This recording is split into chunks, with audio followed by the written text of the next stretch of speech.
This angle works famously well on YouTube because it suggests the viewer is looking at a secret prototype rather than just a gadget. It moves beyond "is it good?" and asks "what is Sony planning?" This type of content drives high watch time and fierce debate in the comments. The PlayStation Portal, Sony's Trojan horse, the end of consoles. The PlayStation 5 might be the last console you ever buy. I know, that sounds insane.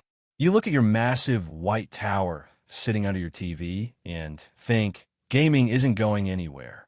But you are wrong. The future of gaming is changing, and the evidence isn't hidden in a leaked document or a secret meeting. It is hiding in plain sight. It is sitting on store shelves right now, disguised as a harmless $200 accessory. Ladies and gentlemen, we need to talk about the PlayStation Portal. But we're not going to talk about screen size or battery life today. That is what everyone else talks about. We are going to talk about what this device actually represents. Because if you think this is just a remote play screen, you have fallen for the trap. The Portal is a Trojan horse. It is a prototype for a future where the console doesn't exist at all. And whether you love it or hate it, you are already part of the experiment. Let's look at the facts. For decades, the rules of gaming were simple. You buy a box, you plug it into a TV, you sit on a couch. But the Portal breaks that rule. It severs the physical connection between the player and the console. When you hold the Portal, your PS5 could be in the next room, or it could be 10 miles away. To your brain, it doesn't matter. The experience is in your hands. This is Sony training us. They are conditioning us to stop looking at the box and start looking at the screen. Think about the timing. Why release this now?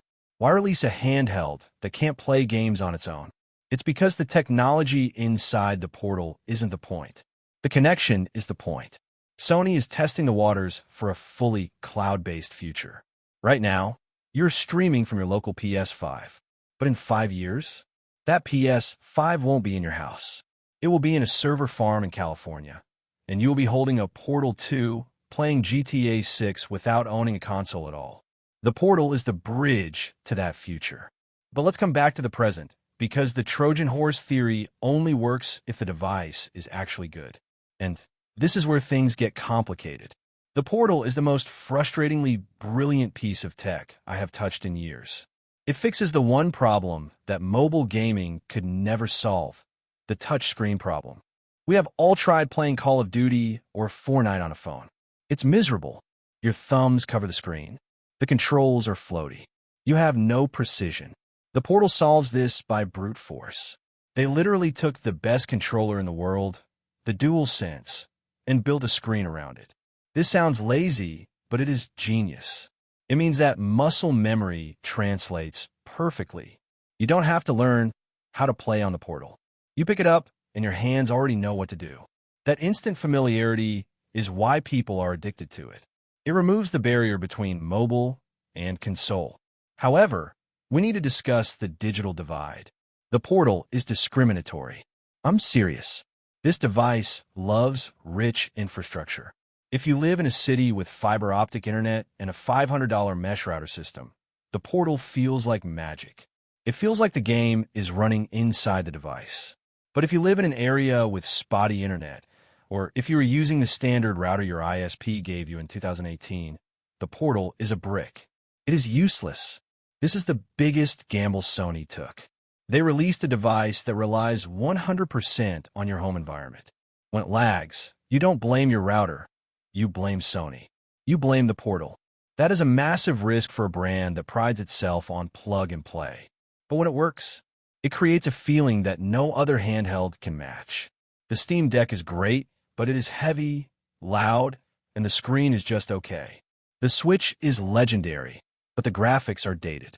The Portal sits in the middle.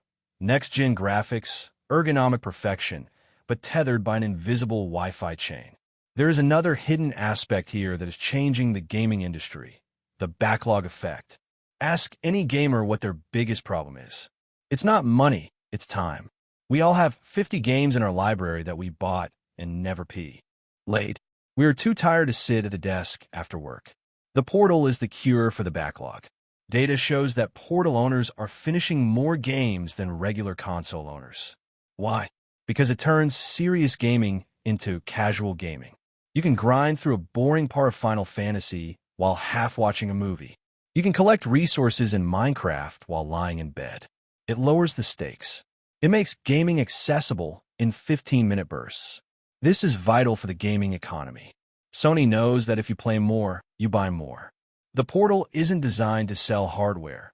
It is designed to keep you subscribed to PlayStation Plus. It is an engagement machine. And we have to talk about the ecosystem trap again, because it is the most Apple-like move Sony has ever made. The lack of Bluetooth is not an oversight. It is a wall, a garden wall. By forcing you to use PlayStation Link, Sony is building a closed loop. They want you to own the console, the Portal, the earbuds, and the subscription. They are locking you in. It is aggressive, it is anti-consumer, and financially, it is brilliant. They are betting that the experience is good enough that you will pay this Sony tax to stay in the walled garden. So where does this leave us? Is the Portal a glimpse into a dystopian future where we own nothing and stream everything? Or is it just a really cool gadget for dads who can't use the TV? The answer is both. The PlayStation Portal is the most specialized, selfish device you can buy. It is one thing. It doesn't play movies. It doesn't browse the web. It plays your PS5 games. That's it. In a world where every device tries to do everything, phones that are cameras, watches that are phones, the Portal is refreshing because it is focused. It is a dedicated machine for joy. If you are scared of the cloud future, looking at the Portal might make you nervous. It proves that streaming works. It proves that the console box is becoming optional. But if you just want to play Spider-Man 2 while tucked under a warm blanket on a rainy Tuesday night, there is no better device on Earth. The verdict: the PlayStation Portal is not essential. You do not need it to live. But once you have it, you realize how much you hated being stuck in one chair. It breaks the chains of the living room, only to replace them with the chains of Wi-Fi. If you are ready to see the future of gaming, buy the Portal. If you want to stick to the past, keep your console. But don't say I didn't warn you when the PlayStation 6 is just an app on a screen. If you want to stay ahead of the curve and understand the tech that is secretly shaping our future, you need to subscribe right now. We don't just review tech, we analyze the endgame. Share this video with your gaming group, especially the skeptics, and start the debate. And hit that bell icon because the industry is moving fast and you don't want to get left behind. I'm signing off. Go fix your Wi-Fi, and I'll see you in the next one.